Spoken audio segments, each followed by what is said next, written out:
Hello, everyone. Welcome to a new PennyWise podcast from Lee Enterprises. I'm your host, Teri Barr, and we have a big topic that we are going to try to tackle today as we dive into President Biden's American Families Plan and what it means to you. Welcome in Kelly Ann Smith. Kelly Ann is a consumer finance reporter with Forbes Advisor. Kelly Ann, thank you so much for joining us today. Thank you for having me. Absolutely. Okay, so this is a not million or billion, but $1 trillion plan. This is a lot of money, but it is a plan meant to help families. When we're talking about money, what are we talking about and why right now? Yeah, so President Joe Biden has come out with a $1.8 trillion proposal for the American Families Plan. It's a big number, but it's a big proposal. It covers a wide range of things. But really, what this plan is aimed at doing is improving the social safety net for working and middle class families. And that's mainly because COVID has really showed just how vulnerable the working class is. The United States is the only developed country in the world without paid family leave. Not a lot of protections, for if you get sick and you have to be out of work. Not a lot of help with childcare. We saw a lot of childcare facilities shut down during the pandemic, and working parents having to juggle all of that while still working. So the pandemic really exposed a lot of holes in the social safety net. And so that's what this plan aims to do. It aims to basically create a stronger net, so to say, and really help out the families, who are working and need the most help. Isn't it something that it takes a pandemic for us to really figure out where those holes are that we need to fill so that families can, I guess, safely and with some money behind them, try to move forward after all of this? I know there's some highlights in this plan that you and I kind of want to tear apart, and you can explain these so well. And let's start with the one that you already mentioned, paid family and medical leave. Now, would this be a first in the United States if this goes through as part of a bill?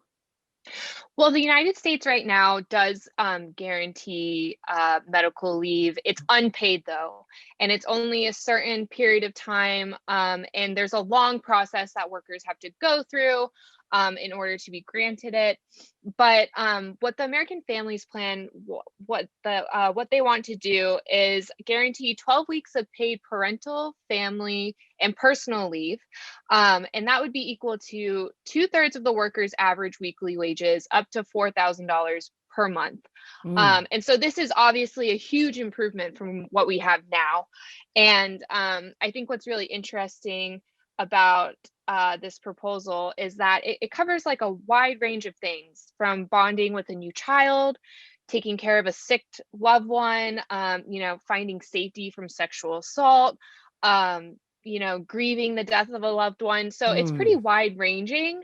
And the pandemic, obviously really showed us that we need a type of program like this. I mean, some people were in positions where they had to decide between going to work and getting a paycheck or staying home and taking care of someone, who was ill, who needed help during the pandemic. So I think this is a really big part of the proposal that a lot of people will be really interested in learning more about.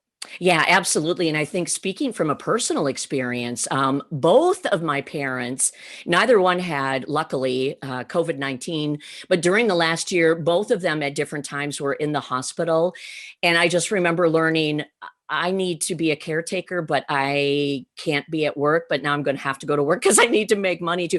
Wow, it's a struggle. And I cannot imagine bigger families worrying about this kind of thing and not being able to go to work.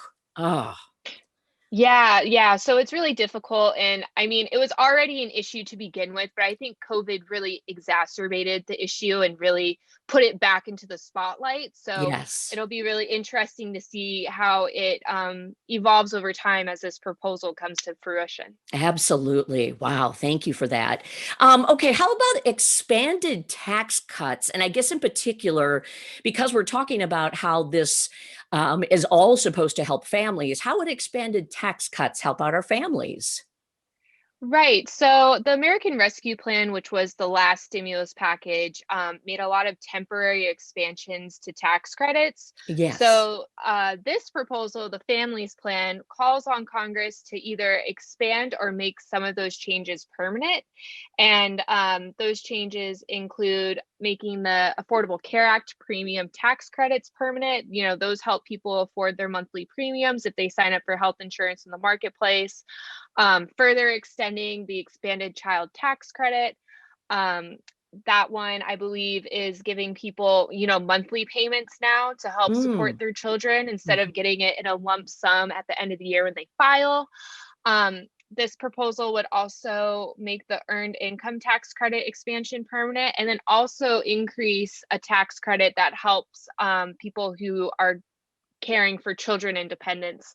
And a lot of these tax credits are really aimed at, lower income families or Yeah. families right in the middle. And so so with the expansion or making them permanent, it's kind of getting us, up to date with a lot of other developed countries that do have these programs already in place. It's so fascinating as we go through these to hear that, well, we're a little behind on some of these things. So it'll be interesting to see how we are able to catch up, hoping that some of these do actually happen. How about this one, Kellyanne? Free community college. How does this fit into everything? Yeah, so everybody knows that higher education costs have just been increasing for Oh, what feels yeah. like forever, unfortunately. Yeah. Student loan debt is a really big issue, and President Biden actually campaigned pretty heavily on reforming the higher education system. And so this is basically his plan. He wants to offer 2 years of free community college to all Americans. That would include Dreamers. And then also, he wants to increase federal financial assistance by expanding the Pell Grant. So he wants to increase the total amount to around $8,000, that award. Okay. And then he also wants to make a lot of investments in communities of color to help mitigate inequality in post secondary education. So that means investing in HBCUs, tribal colleges, and creating programs that would subsidize tuition for those students who are enrolled in 4-year programs at those types of schools. Yeah, and I guess when you think about a community college, it is what it says. It's a college that is in your community, and to make it accessible to those in the community that might not otherwise get to go, it sounds like it makes sense. Yeah, community colleges are a really great tool because oftentimes they are so much cheaper than going and doing your prereqs at a 4-year university. Right. And so that can really help people mitigate the amount of student loan debt that they end up taking on. So to see that there's a potential opportunity for it to be completely free could definitely help out a lot of people who are maybe looking at going to more expensive 4-year universities, but want to Right. at least figure out a way to cut down on the cost. Okay, you mentioned student loans, so I'm going to have to go there. What about all the discussion about forgiving student loans? Do you have any idea where we are at with that? Yeah, so it's kind of, a game of back and forth. It's been a hot topic in DC for a long time. Yeah. At the beginning of the pandemic last year, President Biden did say that he supported canceling $10,000 per borrower in response to COVID. When he took office, he was getting pressured to cancel up to $50,000, but that was never really something he said he supported. Hmm. So it'll be really interesting to see what comes of that. There's a lot of debate around whether or not he can or cannot cancel student loan debt. Okay. So as of right now, I think people should just really stay focused on taking advantage of the forbearance period that's currently being offered on federal student loans. And when it comes to student loan cancellation, that's just something we're going to have to really wait and see what happens. Okay, great. Thank you. Thanks for answering that question. I know a lot of people have been asking about that. All right, we've got the nutrition support as part of this plan. And isn't this one of the biggest things that we saw happen during the pandemic? families really lining up and needing help getting their kids food. Why is this included in this plan? Yeah, well, a lot of families rely on, the free and reduced lunch programs at schools to help feed their children at least 1 or 2 meals a day. Yeah. So this plan would expand the summer program that's currently going on, which provides free and reduced price lunches to those students. So that would be expanded and continued for every summer when classes are out. Oh, good.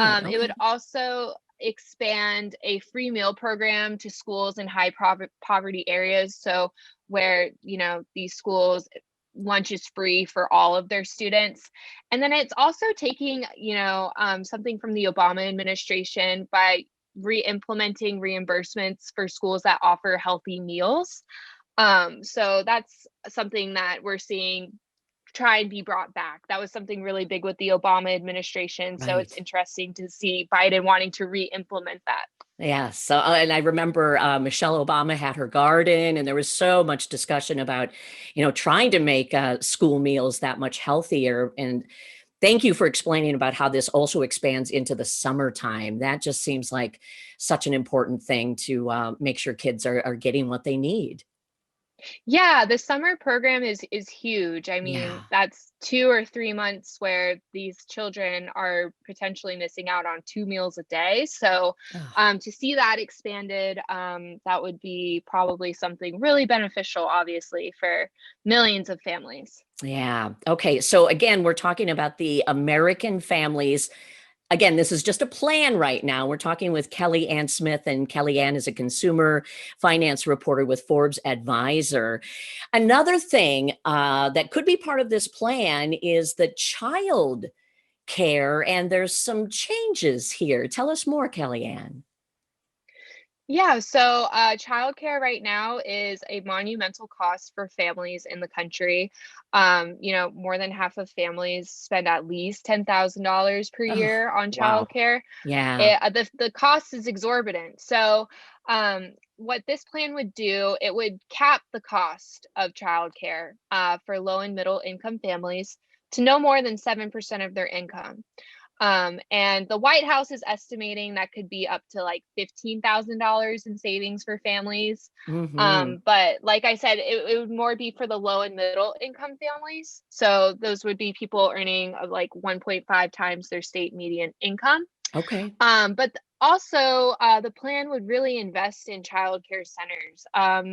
They would be provided with funding to improve their services and to pay their workers more. Mm. Early childhood staff would receive a $15 minimum wage, and I think that's huge because what we've seen is the people, responsible for taking care of children, during really monumental years, they're paid not livable wages. So Yeah. Yep. this would really reinvest back into these centers and these workers and really try and boost up the quality of childcare in America. Oh, that sounds amazing. And I can't imagine, honestly, the struggle of a parent having to decide, do I go to work because I need to go to work, but then I need to also pay for my child's care? I mean, this seems to make sense. But again, I know this is just part of a plan right now. I guess the biggest question when we look at all of this and the trillions of dollars it could cost, who would end up paying for this, Kellyanne? Yeah, so that's the big question, right? Yeah. But Biden has proposed raising taxes on the highest earners in the United States and raising the capital gains tax rate to pay for most of this plan. Wow. The specifics of that, they're still being developed. He said he's open to negotiating the tax raise, but it would really affect the highest earners. It wouldn't really be impacting, the people who would benefit the most from the plan. Right. And then, also people who are making like big capital gains and things like that. But as of right now, there's no like nothing set in stone yet, but he does plan on paying for a lot of his ideas, with this tax rate hike. Okay. So last question, the reality of all of this. What's the chance it's going to happen? Could this actually become real? Well, that's always the million-dollar question with Congress, isn't it? Right. Well, what we saw with the last stimulus package was Biden and his administration was not afraid to, use budget reconciliation, which is where they don't need any Republican support. They just pass with a simple majority. Oh, okay. And I think what we're going to see with this proposal as well, I think they're going to go that budget reconciliation route. Some political analysts are already saying that absolutely no Republicans are going to back this bill. But I mean, they have the power if it qualifies under a lot of special processes to use budget reconciliation. They do have the power to bypass the Republicans and make it happen. But that's not to say it will end up looking exactly like what he proposed. Uh-huh. But I think that Biden is super determined to make a lot of changes in terms of things that benefit low and middle class Americans. So I would not be surprised to see if this qualifies for budget reconciliation, to see it be passed via that special process. Okay, so we can watch for that, but I know this is the American Families Plan was recently announced. Do you have any idea of a timetable when we might know if we're even getting close to having this become a law? It's hard to say. Okay. So it'll have to be drafted. The language will have to be put together. Then it'll have to be negotiated on. If they do go the budget reconciliation route, the Senate parliamentarian will have to approve that. So there's a lot of processes that are still standing in the way of this becoming law. But I know that Biden's eager to get it passed and put into law. So I guess we will just have to wait and see how quickly it does get turned around. Okay. Well, you broke it down in such an understandable way. Thank you so much, Kelly Ann Smith, for being here today. Thank you so much for having me. Oh, wow. Okay. So we have been talking about the American Families Plan from President Biden. Kelly Ann Smith, our guest today, and Kelly Ann is a consumer finance reporter with Forbes Advisor. I'm Teri Barr, your host of the PennyWise podcast from Lee Enterprises, and we thank you so much for being here. If you want to catch any of our PennyWise podcasts, you'll find all of them wherever you enjoy finding your podcasts. Thanks for listening.